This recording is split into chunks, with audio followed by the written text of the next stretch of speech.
Assalamualaikum warahmatullahi wabarakatuh. Bagaimana kabarnya Salih dan Salihah? Sekarang kita mau belajar tentang hubungan antar garis, yaitu ada di bab 7 ya. Dalam hubungan antar garis ini, kita akan membahas A. Pengertian garis, B. Hubungan dua garis, C. Sudut yang terjadi jika dua garis sejajar dipotong oleh garis sejajar. Nah, di sini ada A. Pengertian garis. Garis adalah kumpulan titik-titik yang beraturan dan berkesinambungan. Jadi kumpulan titik-titik yang beraturan. Ada garis lurus. Garis lurus adalah garis memanjang yang tidak terbatas di kedua ujungnya. Nah, ini ada contohnya di bawah, itu garis AB. Terus ada sinar garis. Sinar garis adalah garis yang diawali oleh suatu titik, sedangkan ujung lainnya menuju ke suatu arah tak hingga. Jadi titiknya di titik A dan ujung lainnya menuju arah tak hingga. Jadi tak hingga itu tidak terbatas.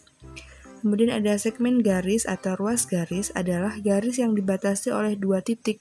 Jadi garis A sampai garis B itu terbatas ya. Tidak bisa tak hingga atau dibatasi oleh dua titik. Kemudian di sini ada B, hubungan dua garis. 1. Garis sejajar. Dua garis atau lebih dikatakan sejajar jika garis-garis tersebut terletak pada sebuah bidang datar dan tidak akan pernah berpotongan walaupun garis tersebut diperpanjang sampai tak berhingga. Nah, ini ada contohnya ya. A sejajar dengan B atau A garis miring 2 B. B tidak sejajar dengan C. Jadi A dan B, garis A dan B tidak sejajar dengan C. Garis sejajar itu tak hingga ya nak, jadi panjangnya bisa tak terbatas. Jadi garis A dan B itu bisa tak terbatas. Kalau garis C dan tidak sejajar dengan garis A dan garis B. Nah, contoh dari garis sejajar ini adalah dua garis lurus pada rel kereta api. Yang dua garis lurus warna abu-abu itu contoh dari garis sejajar dalam kehidupan sehari-hari. Yang kedua, ada garis berpotongan. Dua garis dikatakan saling berpotongan apabila garis tersebut terletak pada satu bidang datar dan berpotongan di salah satu titiknya.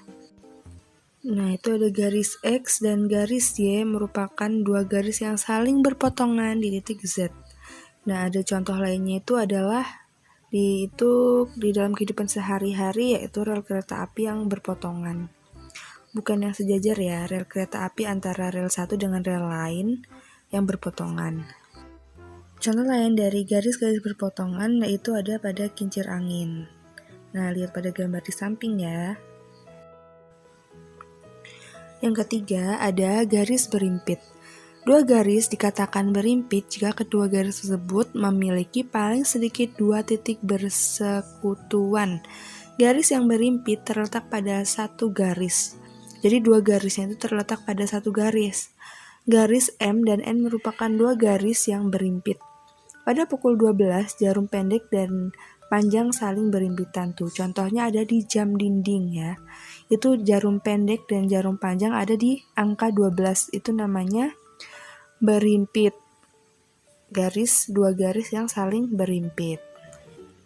Kemudian yang C, sudut yang terjadi jika dua garis sejajar dipotong oleh sebuah garis. Jika terdapat dua garis sejajar yang dipotong oleh sebuah garis, akan terbentuk beberapa jenis sudut. Jenis sudut tersebut antara lain sebagai berikut. Yang A, sudut-sudut sehadap. Sudut-sudut sehadap memiliki besar yang sama. Contoh sudut 1 sama dengan sudut 5. Kemudian sudut 2 sama dengan sudut 6. Sudut 4 sama dengan sudut 8. Sudut 3 sama dengan sudut 7. Kemudian yang B ada sudut-sudut dalam berseberangan, memiliki besar yang sama. Nah, contohnya sudut 3 sama dengan sudut 5 dan sudut 4 sama dengan sudut 6. Yang C ada sudut-sudut luar berseberangan, memiliki besar yang sama.